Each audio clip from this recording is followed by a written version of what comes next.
Halo semuanya, perkenalkan nama saya Salsabila Darmawati dengan NIM 21011400027, mahasiswa semester 5 kelas D dari Prodi Pendidikan Guru Sekolah Dasar Universitas Nusa Cendana Kupang.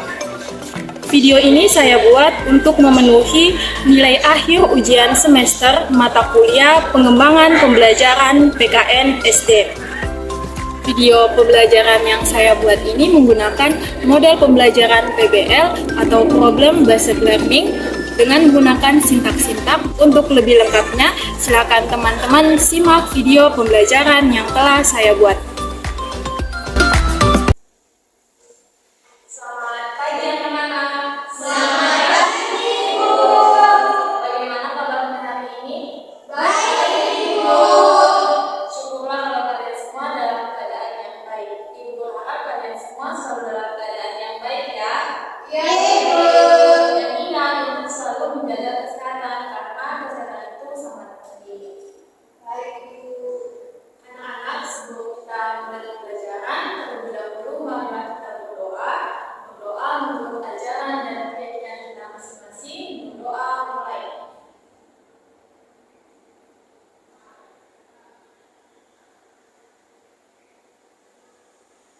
Doa selesai.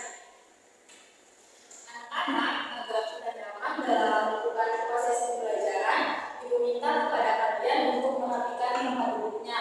Dilihat di bawah, apabila ada sampah, silakan kalian pungut dan dibuang di tempat sampah. Ayo silakan dicek dan diperhatikan tempat duduknya.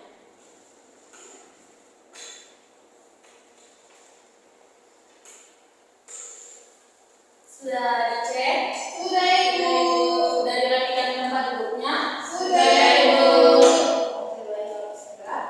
Nah, anak-anak, agar kita lebih bersemangat dalam mengikuti pembelajaran, Ibu minta kepada kalian untuk berdiri. Kita sama-sama menyanyikan lagu Garuda Pancasila.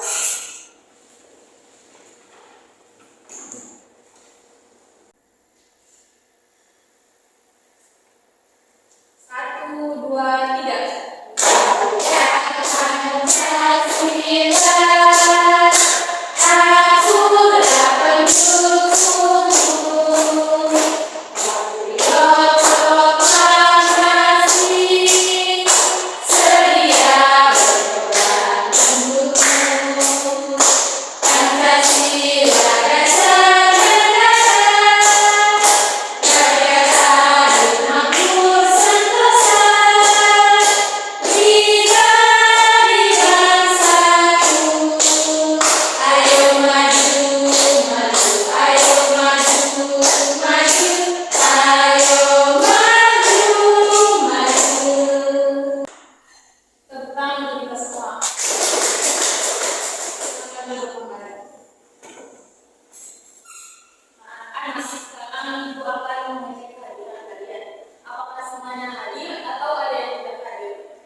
Subtema yang pertama, peristiwa kebangsaan masa penjajahan, pembelajaran yang tepat.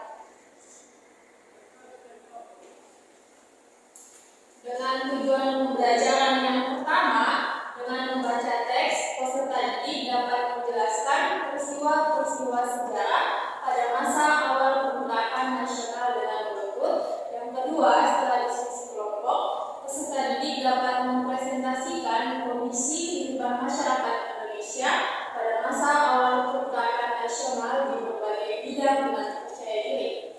Yang ketiga, dengan membaca teks narasi sejarah, peserta didik dapat menemukan kosakata baku serta artinya dari sebuah teks narasi sejarah dengan tepat.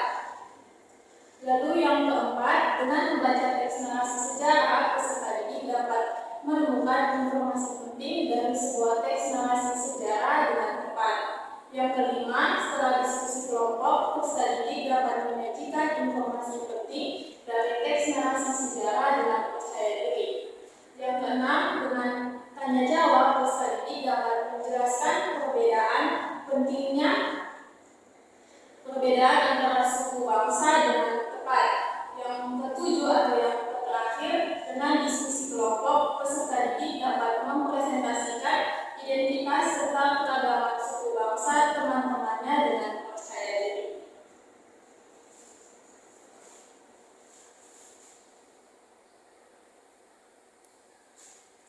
Nah, anak-anak, tahukah kalian bahwa masa kebangsaan kemerdekaan Indonesia ini dibedakan menjadi 3 tahap? Yang pertama ada tahap masa awal kemerdekaan nasional, yang kedua ada masa awal radikal, dan yang ketiga ada masa moderat. Nah, anak-anak, sekarang Ibu minta kepada kalian untuk mengamati teks bacaan yang telah Ibu tampilkan di PowerPoint. Masa awal kemerdekaan nasional tahun 1900-an, yaitu pada masa ini lahir banyak organisasi pembelahan seperti Budi Utomo, Sarekat Islam, Muhammadiyah, dan IP. Salah satu organisasi yang besar pengaruhnya terhadap pergerakan nasional adalah Budi Utomo. Pada hari Minggu tanggal 2 Mei tahun 1908, Sutomo beserta kawan-kawannya berkumpul di Jakarta. Mereka sempat mendirikan Budi Utomo yang berarti usaha yang mulia. Lalu, karena sebagai organisasi modern pertama kali yang muncul di Indonesia, pemerintah Republik Indonesia menetapkan tanggal berdirinya Budi Utomo diperingati sebagai Hari Kebangkitan Nasional. Lalu ada masa awal radikal, yaitu tahun 1920 sampai 1927. Perjuangan bangsa Indonesia melawan penjajahan pada abad ke-20 disebut masa radikal karena pergerakan nasional pada masa ini bersifat radikal atau keras terhadap pemerintah Hindia Belanda. Mereka menggunakan asas-asas non kooperatif atau tidak mau bekerja sama.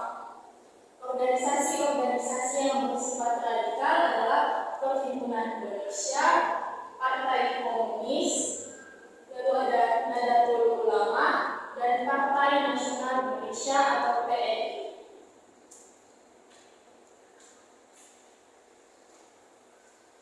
Lalu ada masa moderat, yaitu tahun 1930-an. Sejak tahun 1930, organisasi-organisasi pergerakan Indonesia mengubah taktik perjuangannya. Mereka menggunakan taktik kooperatif, yaitu yang bersedia bekerja sama dengan pemerintah Hindia Belanda. Organisasi-organisasi yang berhaluan moderat antara lain Partindo, PNI Baru, Partai Indonesia Raya atau Gerindra, lalu ada Gerakan Rakyat Indonesia atau Gerindra, dan Gabungan Politik Indonesia. Selain organisasi-organisasi yang telah disebutkan tadi, masih banyak organisasi kepemudaan dan keagamaan lainnya yang ada dan berkembang pada masa itu. Yang pertama, Pemuda Tarbiyah Islamiyah, Majelis Islam Al-Indonesia, Young Islamic Board, Sumatera Tahawali yang lahir di Minangkabau, Persatuan Pemuda Kristen, dan Persatuan Pemuda Katolik. Nah, anak-anak, sekarang Ibu ingin bertanya kepada kalian, peristiwa apa yang menandai lahirnya pergerakan nasional? Hai Ibu, Ya, Pola silakan. berdirinya organisasi Budi Utomo pada 20 Mei 1908 Ibu. Ada yang lain?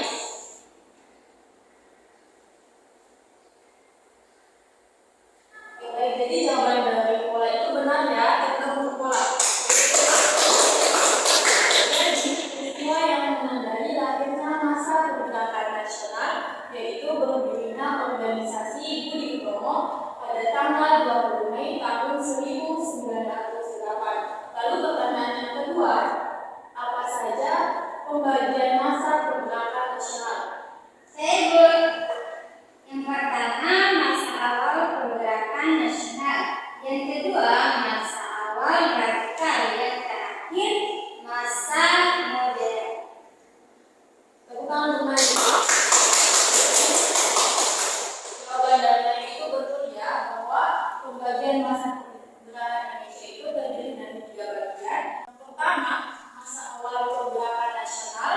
Yang kedua, masa awal radikal. Dan yang ketiga, masa modern. Sekarang pertanyaan yang ketiga, Hari Kebangkitan Nasional ditetapkan pada tanggal berapa? Saya Ibu. Ya, silakan Sakti. Tanggal 20 Mei 1908. Ya, tepukan untuk Sakti. Jadi Hari Kebangkitan Nasional ditetapkan pada tanggal 20 Mei tahun 1908. Nah, anak-anak, sekarang Ibu akan menjelaskan mengenai kondisi kehidupan masyarakat Indonesia pada masa awal pergerakan nasional. Yang pertama ada bidang pendidikan. Perkembangan pendidikan menyebabkan munculnya para cendekiawan, baik hasil dari pendidikan barat maupun pendidikan di Indonesia. Para cendekiawan ini menjadi pelapor dan pemimpin munculnya organisasi-organisasi pelajar dan mahasiswa untuk melawan penjajah, seperti Dr. Sutomo dan organisasi Budi Utomo. Lalu yang kedua ada bidang ekonomi, yaitu ada upaya untuk penghapusan eksploitasi ekonomi asing. Tujuannya untuk membentuk masyarakat yang bebas dari kesengsaraan dan kemelaratan serta meningkatkan taraf hidup bangsa. Lalu yang ketiga ada juga bidang politik. Banyaknya muncul organisasi-organisasi pergerakan yang menyuarakan aspirasi masyarakat pribumi yang telah hidup dalam penindasan penjajahan. Mereka ingin menghancurkan kekuasaan kolonial di Indonesia. Lalu mulai muncul paham-paham baru seperti nasionalisme, liberalisme, sosialisme, demokrasi, dan juga Pancasilalisme. Semangat nasionalisme pada masa ini digunakan sebagai paham atau ideologi bagi organisasi pergerakan nasional. Salah satunya yaitu Partai Nasional Indonesia yang diketuai oleh I.R. Soekarno atau Insinyur Soekarno. Lalu ada juga kehidupan masyarakat Indonesia pada bidang sosial dan budaya, yaitu melakukan pembentukan identitas nasional seperti penggunaan nama Indonesia untuk menyebutkan negara kita. Lalu hal ini diawali dengan J.R. Logan pada tahun 1850 dan istilah Indonesia makin populer sejak Sumpah Pemuda tanggal 28 Oktober tahun 1928. Lalu ada juga upaya untuk melindungi, memperbaiki, dan mengembalikan budaya bangsa Indonesia yang hampir punah karena masuknya budaya asing sejalan dengan masuknya penjajahan di Indonesia.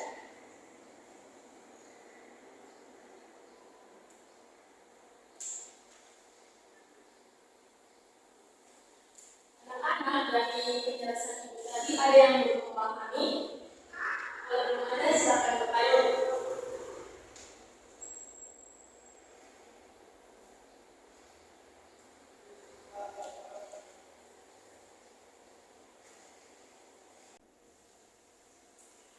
Apakah semuanya sudah paham? Sudah, Ibu. Karena semuanya sudah paham, Ibu akan membagikan kalian dalam 3 kelompok. Nah, untuk Nail dan Wafa 1 kelompok,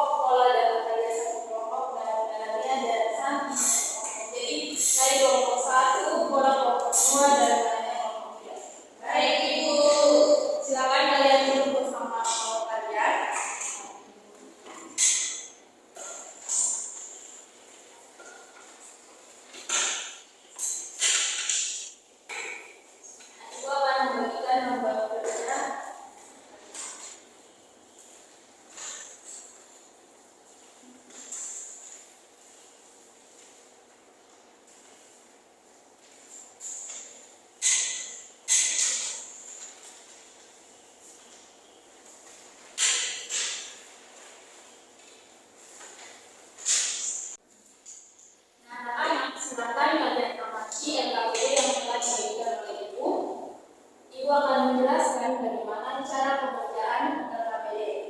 Baik, Ibu. Nah, untuk bagian depan ini, silakan kalian isi dengan nama kelompok kalian. Misalnya kalian kelompok 1, berarti nama kelompoknya kelompok 1, dan sampai kelompok 3 juga seperti itu. Lalu ada nama anggota kelompok. Silakan kalian isi dengan nama anggota kelompok kalian. Lalu di bagian ini terdapat beberapa soal yang harus kalian jawab. Dan di bagian yang nomor 7 ini terdapat gambar dari Supomo. Silakan kalian buat biografi tentang Dr. Supomo. Baik, Ibu. Silakan kalian kerja, ini berjalan waktu selama 15 menit.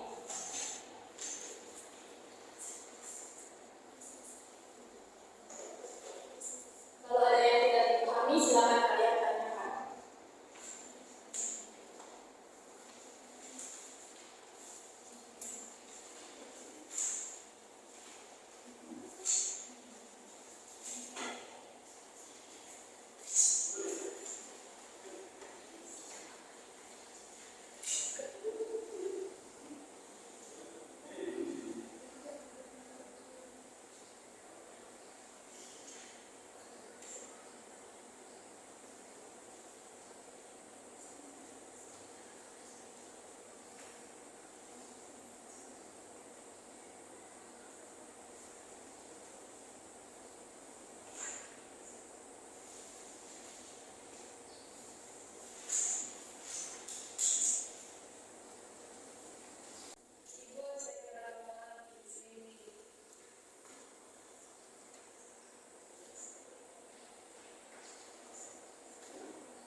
jelaskan pembagian masa pergerakan nasional. Ada 3, yaitu masa awal pergerakan nasional, yang kedua masa awal radikal, dan yang ketiga masa moderat.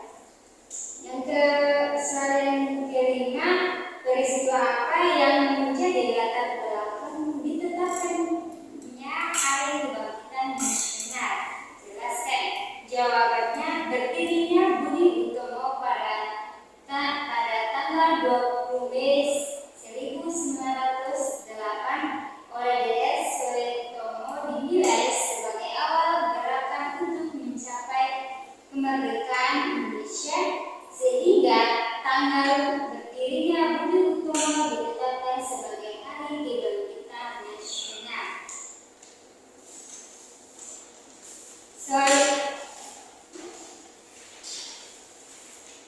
Soal yang keempat, tuliskan.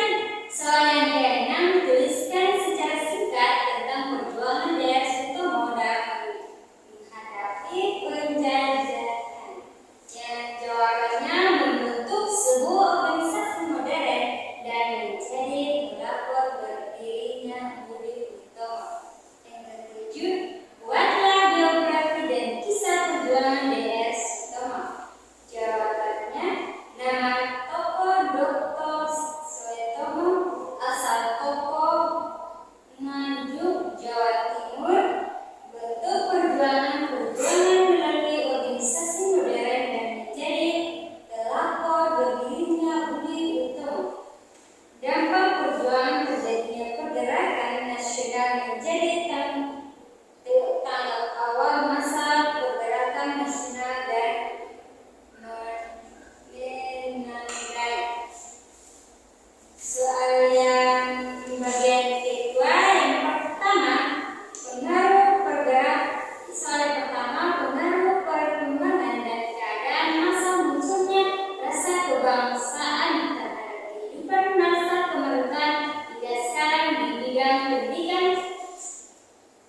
Jawabannya, memunculkan semangat masyarakat Indonesia untuk menuntut ilmu setinggi mungkin. Yang kedua, pengaruh perkembangan dan keadaan masa munculnya rasa kebangsaan terhadap kehidupan masa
sebagai Hari Kebangkitan Nasional.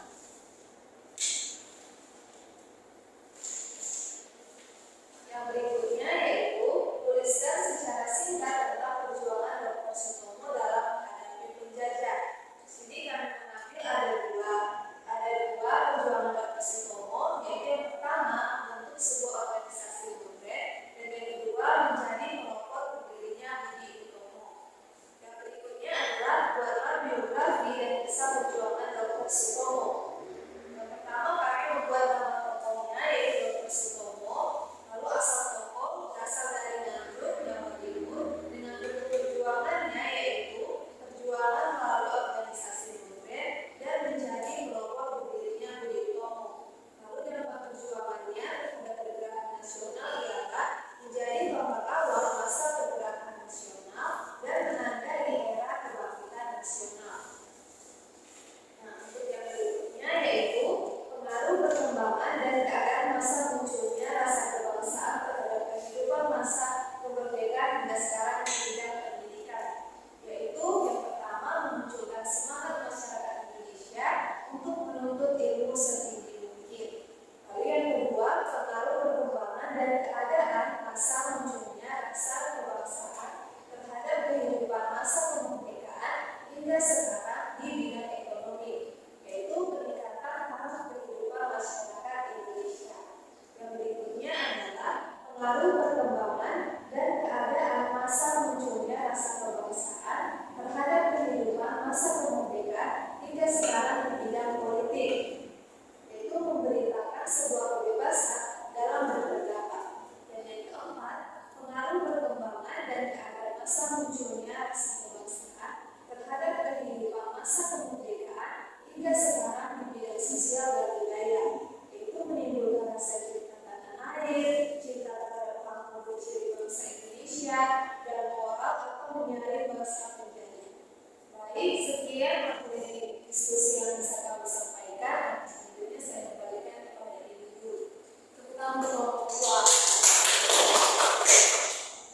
Kelompok tiga.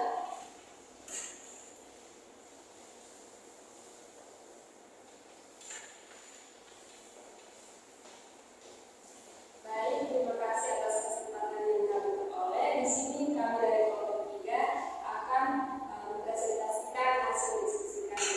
Nah, untuk pertanyaan pertama di sini, mengapa berbagai bentuk perlawanan terhadap Belanda sering mengalami kegagalan? Nah, untuk jawaban dari sini yaitu perjuangan masih bersifat kedaerahan. Perlawanan tidak dilakukan secara serentak. Nah, untuk pertanyaan yang kedua, bagaimana perubahan strategi perlawanan terhadap Belanda dilakukan oleh kaum golongan dan terpelajar? Nah, untuk jawabannya di sini, berjuang dengan cara yang lebih modern, yaitu menggunakan kekuatan sianisasi.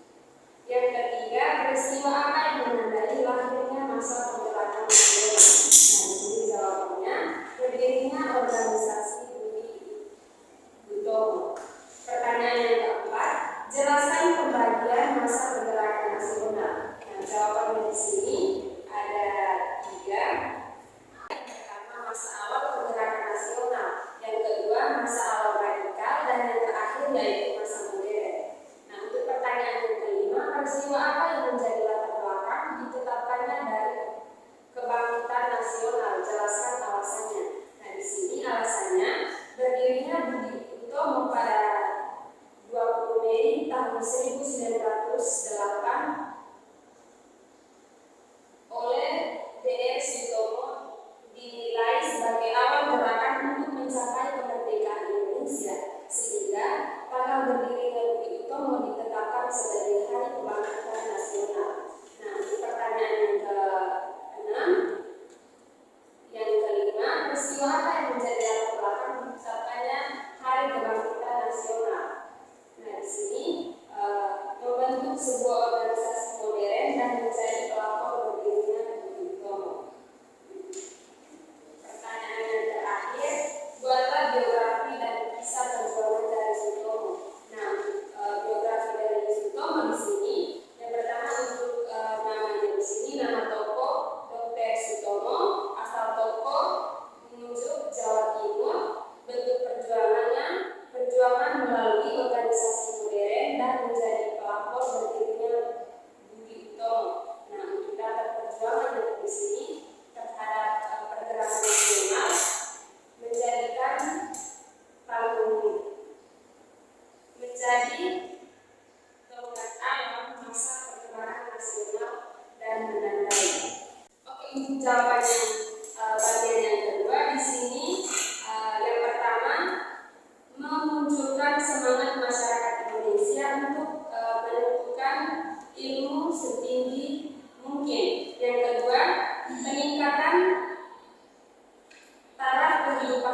kehidupan masyarakat Indonesia.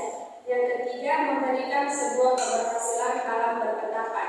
Dan yang terakhir yaitu menimbulkan rasa cinta tanah air, cinta terhadap hal berdiri bangsa Indonesia dan menolak masyarakat bangsa penjajahan. Baik, sekian presentasi dari kami. Saya kembalikan kepada Ibu Guru. Kita untuk kelompok 3. Nah, anak-anak, jadi jawaban dari kalian itu semuanya benar. Maka dari itu mari kita terbuka untuk dikasih. Anak-anak, masa pergerakan bangsa Indonesia itu terjadi karena pemuda-pemuda Indonesia yang ingin membuat negara Indonesia terlepas dari penjajahan Belanda. Nah, jadi di sini Ibu akan menjelaskan bagaimana peristiwa Sumpah Pemuda tahun 1928. Selama zaman penjajahan Belanda, Kongres Pemuda Indonesia diselenggarakan 3 kali. Kongres Pemuda Indonesia yang pertama yaitu berlangsung di Jakarta pada tahun 30 April sampai 22 Mei tahun 1926 yang diikuti oleh semua organisasi pemuda. Namun Kongres Pemuda Indonesia yang pertama belum mewujudkan persatuan seluruh pemuda. Lalu Kongres Pemuda Indonesia yang pertama merupakan persiapan dari Kongres Pemuda Indonesia yang kedua. Lalu Kongres Pemuda Indonesia berlangsung di Jakarta pada tanggal 27 sampai 28 Oktober. Penyelenggaraan Kongres tersebut di Gedung Indonesia Club di Jalan Keramat Raya nomor 106, tetapi keseluruhan sidang diselenggarakan di 3 tempat. Lalu pemuda bekerja keras mempersiapkan segala sesuatu yang diperlukan, termasuk menyusun panitia kongres. Pada malam penutupan tanggal 28 Oktober tahun 1928, Kongres Pemuda Indonesia II mengambil keputusan sebagai berikut. Yang pertama, menerima lagu Indonesia Raya ciptaan P.R. Supratman sebagai lagu kebangsaan Indonesia. Yang kedua, menerima Sang Merah Putih sebagai bendera Indonesia. Yang ketiga, semua organisasi pemuda digabung menjadi satu dengan nama Indonesia Muda. Lalu yang keempat, diikrarkannya Sumpah Pemuda oleh semua wakil pemuda yang hadir. Nah, anak-anak, mau kita sama-sama mengucapkan isi dari Ikrar Sumpah Pemuda tahun 1928. Nah, dengan adanya Sumpah Pemuda ini berarti menyatukan putra dan putri Indonesia menjadi suatu bangsa Indonesia.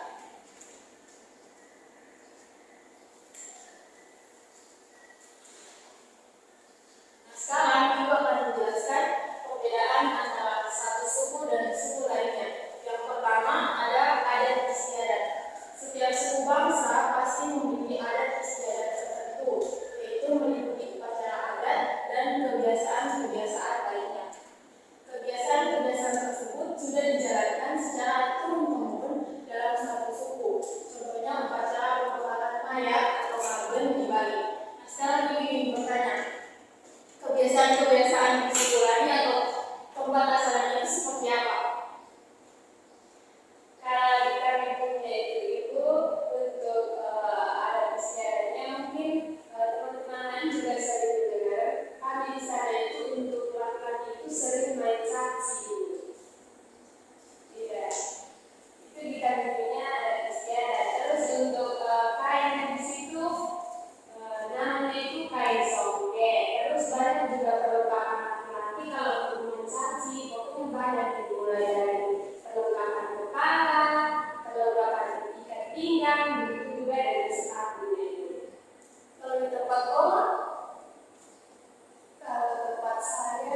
dimakamkan pas di hari yang ketiga.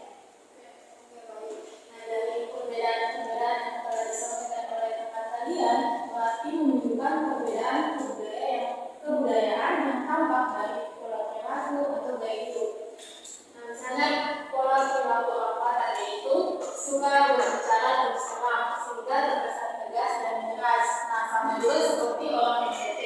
Nah, biasanya orang NTT itu kalau berbicara, kalau dengan orang Jawa itu biasanya terkesan sedang marah atau terlalu kasar.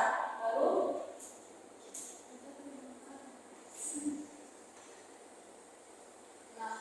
dari bahasa tersebut sangat berbeda dengan pola perilaku orang Jawa, khususnya Solo dan Jogja, yang suka berbicara hati-hati dan secara halus. Kemudian, yaitu bahasa daerah. Tiap suku bangsa biasanya memiliki bahasa daerah yang tentunya berbeda-beda. Sebagai contoh, suku Jawa memakai bahasa Jawa dalam melakukan percakapan sehari-hari, dan suku-suku bangsa lainnya pun menggunakan bahasa daerah masing-masing. Lalu ada sistem kekerabatan. Sistem kekerabatan merupakan sistem keturunan yang dianut oleh suku bangsa tertentu berdasarkan garis ayah, garis ibu, atau kedua-duanya.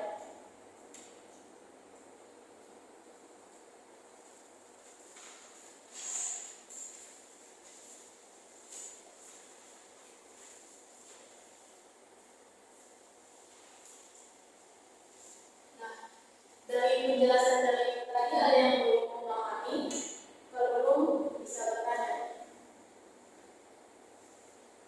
Sudah paham, di sini ada yang bisa memberikan kesimpulan untuk pembelajaran kita hari ini. Saya Ibu Santi, silakan. Ibu, hari ini kita belajar tentang peristiwa Sumpah Pemuda. Ada yang lain, Ibu? Hari ini kita belajar tentang peristiwa-peristiwa sejarah pada masa awal pergerakan nasional, seperti masa awal pergerakan nasional, terus masa awal wanita, masa modern. Terus kita juga belajar tentang kosakata baku serta artinya dari sebuah teks narasi sejarah. Terus kita juga belajar tentang perbedaan antar suku bangsa itu. Tentang buku dan jadi kesimpulan pembelajaran kita pada hari ini yaitu kita juga telah mempelajari mengenai masa pergerakan kebangsaan Indonesia yang terdiri dari 3 tahap, yaitu ada masa awal pergerakan nasional, yang kedua ada masa awal radikal, dan yang ketiga ada masa modern. Dan kita juga telah mempelajari mengenai peristiwa terjadinya Sumpah Pemuda dan perbedaan antara suku dan suku lainnya. Dan sekarang Ibu akan memberikan beberapa soal evaluasi kepada kalian untuk kalian kerjakan. Setelah kalian kerjakan, silakan untuk menunjukkan. Baik, Ibu.